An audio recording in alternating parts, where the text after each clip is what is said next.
You know what? You've been there since '08, and I thought with this new big three right off the top that they would be amazing. They would have some communication problems off the top, but they would gel. How would you describe this team right now at 7-9? It's November 21st, Carrie. We haven't even had Thanksgiving turkey yet. There's no reason a lot of people want to panic, so you do have to try to keep that perspective in mind. There's 82 games in a season, but at the same time, with the way that this Thunder team is sitting right now, it does feel like they're kind of approaching a moment of truth, doesn't it? And, after their two recent losses in San Antonio and New Orleans, I was told by somebody close to the team that it's just they're confused.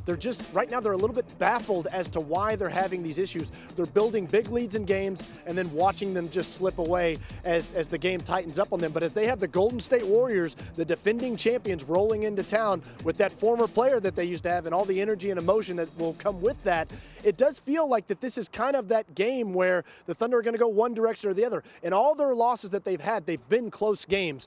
The Warriors have a knack for blowing people out. So as this Thunder team takes them on, where are they going to fall? This team was built to try to compete with the Warriors. They brought in these players, Carrie, Paul George, Carmelo Anthony, to compete with the talent of the Warriors. How do they match up with these guys on Wednesday night?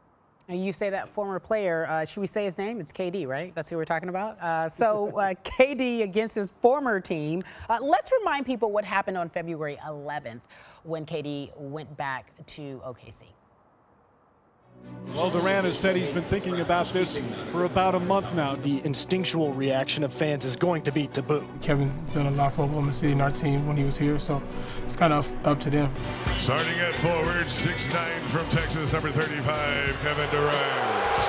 How long will they be able to hold it up every time he touches?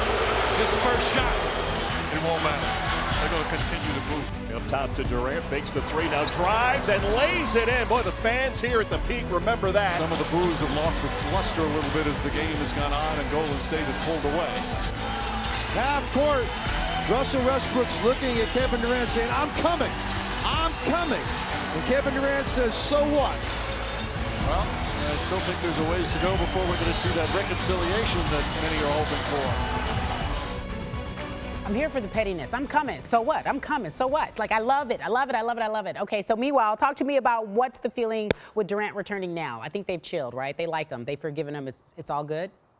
Yeah, I don't know about that. It's definitely cooled a little bit. There's not that visceral animosity necessarily. There will still be some cupcake chants. There will still be some signs, some boos, but it's not quite the same. Although the relationship with Westbrook and Durant, that's still the same it ever was. As Durant said in a recent interview, he talked about how he's pretty sure that Russell Westbrook would come visit him on his deathbed. Anytime you're invoking your deathbed, Carrie, to talk about the status of a relationship, not necessarily a good thing. But I do think that it won't be quite the same type of atmosphere. But for Russell Westbrook, nothing's changed. That guy, he's still going to be coming, but more than likely we'll see what happens on the floor.